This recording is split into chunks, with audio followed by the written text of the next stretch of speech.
In this video, I will be showing you how to do an oil change and oil filter change on my 2021.5 Mazda CX5.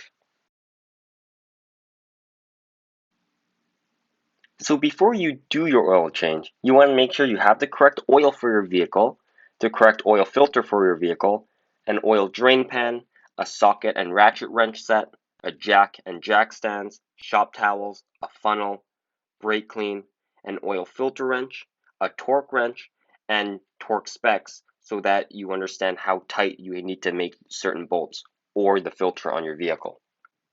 Once you have the correct supplies, you want to go to the driver's side door and pop the hood. Once you have released the hood partially, you can walk around to the front of the vehicle, and underneath the hood itself there will be a second lever that you can hit, which allows the hood to open up all the way. On my particular vehicle, there is a stand I have to put in a certain place in the hood to hold the hood up, but on others it might automatically open itself up and hold itself. On F-150s, you have two pneumatic pistons on each side, which acts as the stand on my particular vehicle. Once you're inside your engine compartment, it is a good thing to familiarize yourself with what you're looking at. So from the left, you're going to have your wiper fluid fill bottle, your oil dipstick, your oil filler cap, which is where the new oil will go in, your degas bottle, which is connected to the radiator. On the right, you're going to have your engine air intake filter, your battery, and the fuse box. Another thing to note before you get started on your oil change, you want to make sure you have hand protection and eye protection, just to make sure any oil or contaminants do not hurt your skin or your eyes. Now, what I like to do is to take off the beauty cover, as it's called, like this. It just comes off like that. And again, this is for sound deadening, but it is really not needed when you're doing an oil change. You could dust this off to make it look better, which is what I will be doing later. And as you see, you have access to your dipstick and your oil fill. Checking your vehicle's engine oil level is very simple. You just want to locate your engine oil dipstick, which is right here. You could also give the area a little wipe down if you so please, just to make sure any dirt doesn't fall in. What you want to do is you want to grab the dipstick like this, pull it up all the way nice and slowly, and your oil will be hot, right? You want to make sure the oil is hot before you do the oil change. You want to pull it up all the way like so, and give it a nice wipe. You want to clean all the way at the top here, and run the shop towel all the way down, like so.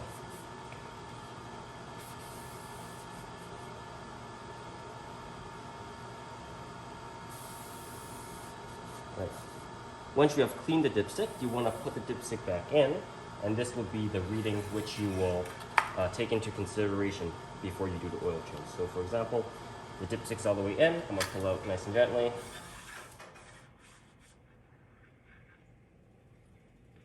And that's going to be the reading I'm going to use. So in this case, our oil reading is almost at the full mark.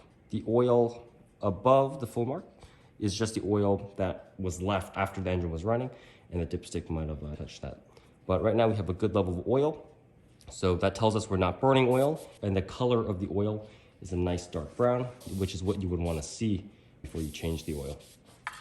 Because my vehicle is still under warranty, I want to make sure I follow the manufacturer's recommendations on what they want you to document. For example, I have a vehicle health check report here, and on here I'm going to write my vehicle's information, and the most important one, odometer, so the kilometerage at which this vehicle is currently at before I do the oil change, just to make sure I do not void any warranty that my vehicle is under. So why don't we check the kilometerage of my vehicle right now.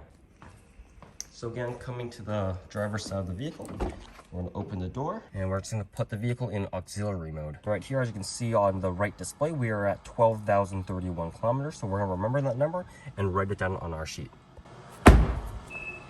There we go, 12,031 kilometers. Another factor you want to be aware of is when your particular vehicle needs an oil change. So for example, my CX5 needs an oil change every 6 months or every 8,000 kilometers, which is what is recommended by Mazda Canada. Your vehicle might be different, and depending on the needs of your vehicle, you might adjust on when you might change your oil. But it is a good rule to follow that every time you have a major season change that you change the oil. So for example, summer transitioning into winter or winter transitioning into summer. So around fall and the springtime is when you want to usually change the oil, because your oil will change depending on which season you're in. And it's just a good thing to follow the seasons to change your oil and what your particular vehicle recommends you do. So once you have checked your engine oil level and verified that it was good, and you have written down the kilometerage on your vehicle, you want to make sure you have the equipment needed for your oil change. So once I have checked my oil, verified the distance traveled on my vehicle, and ensured that I have the correct tools and safety equipment on hand, I personally am going to disconnect the battery, both the negative and positive end, just to ensure nothing happens while I'm underneath the vehicle draining the oil, just to make sure the vehicle doesn't start for whatever reason. And because I removed the power supply to this vehicle, the vehicle is not going to do anything while I'm under it working on the vehicle. So in order to disconnect the battery terminals, I'm going to use a 10mm socket, which is common in all vehicles, and a wrench. So in this case, I'm going to put my socket onto the wrench like this and make sure I could twist it counterclockwise, which will loosen the bolt that holds on the battery terminal.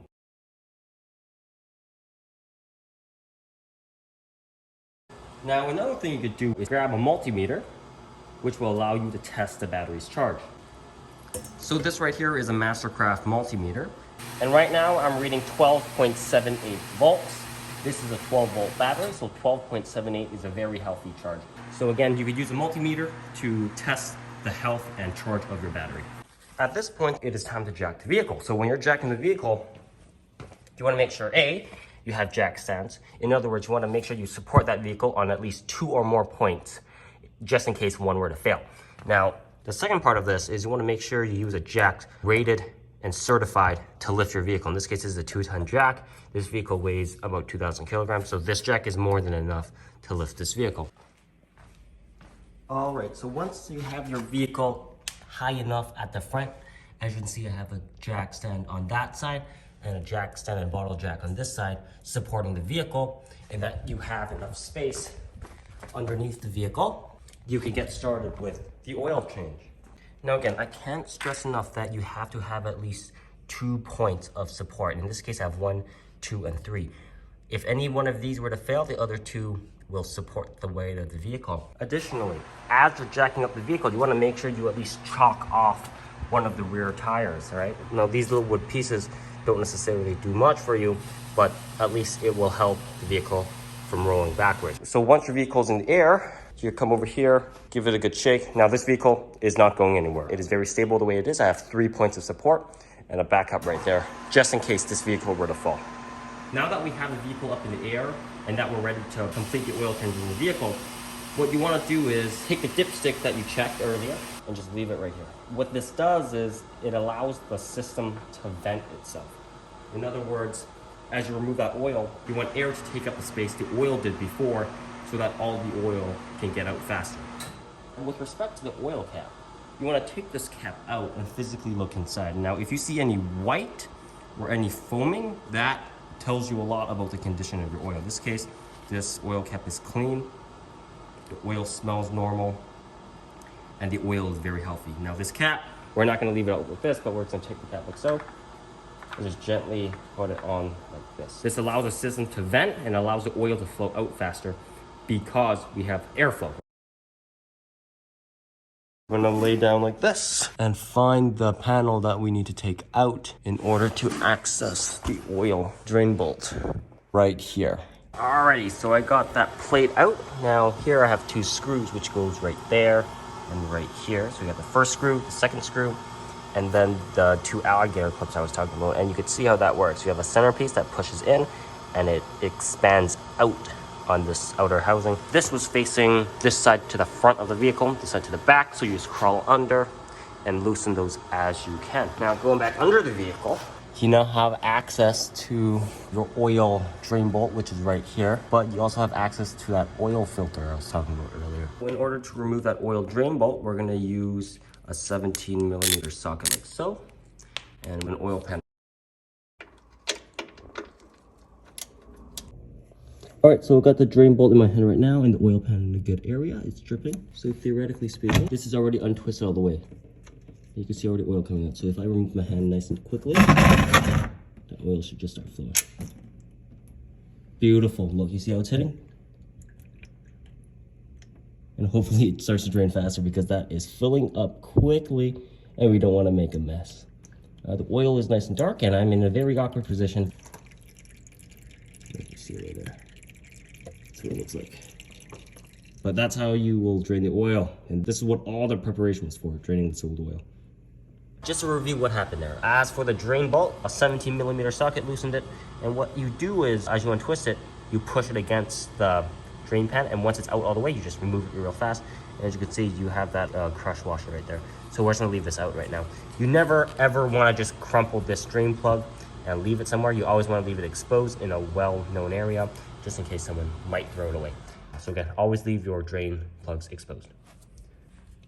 Alrighty, so that oil filter, which is right there, is very stubborn. We're gonna have to use more desperate tools. And you see right there? You see how it's coming up? We get the rest by hand. Let's double check. Yeah, so now that's loose. Now these oil filters are supposed to be tight, but not too tight. So we're just gonna get the rest by hand like this. Now oil will start coming back at us, so we're just gonna loosen it all the way, like so. And then put on gloves once the oil starts coming out. Yep, you see that oil running? That's why we wear gloves.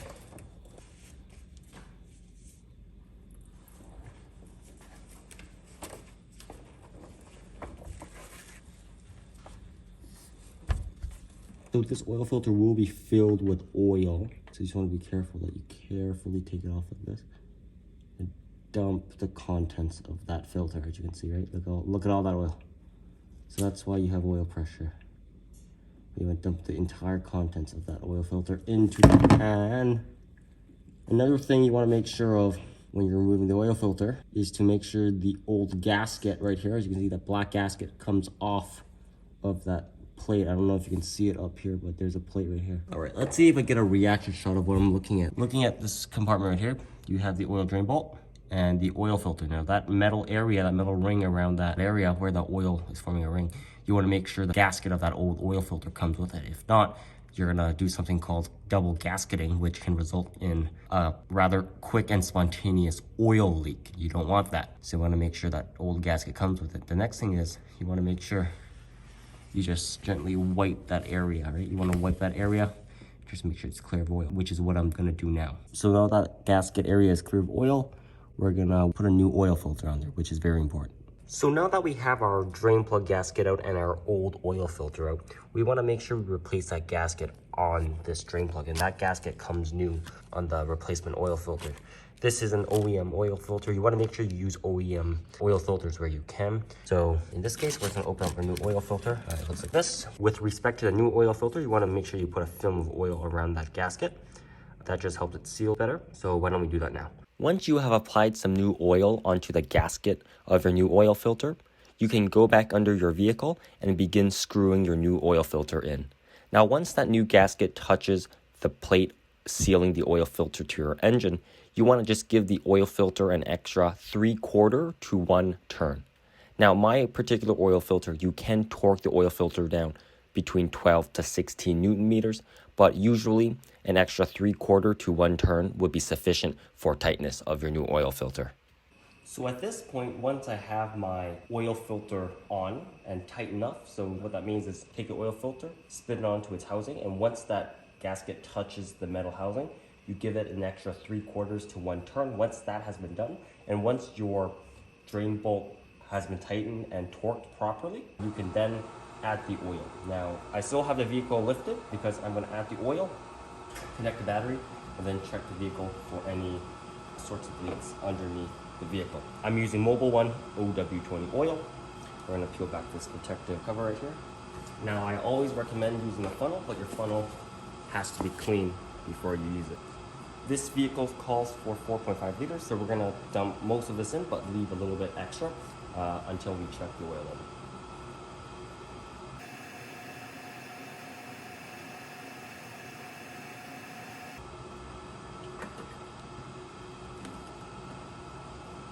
We're gonna leave about 100 milliliters in this jug.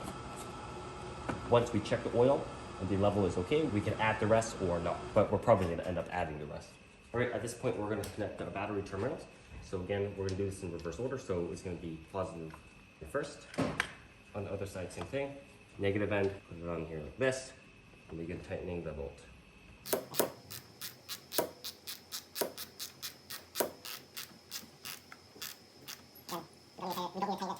So once our battery's connected, we're gonna come over to the driver's side of the vehicle, reset the oil reminder interval, and run the vehicle, and then see if there are any oil leaks. All right, so sitting inside the vehicle,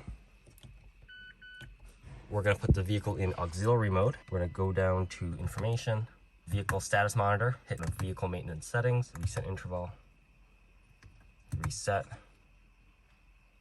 and the interval has been reset. All right, at this point, we have replaced the oil filter, replaced the drain bolt gasket and drain bolt, and tightened those down to the correct torque specs, and added the oil. It is very important that you add the oil. We have replaced the oil dipstick, and the vehicle is ready to start.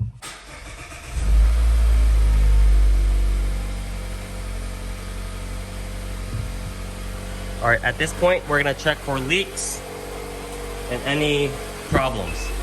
And there appears to be no leaking of oil. All right, this concludes the oil change on the 2021.5 Mazda CX5. I hope you learned something new today, and I hope that this video enabled you to understand more about what oil changes are and how you can do them yourself.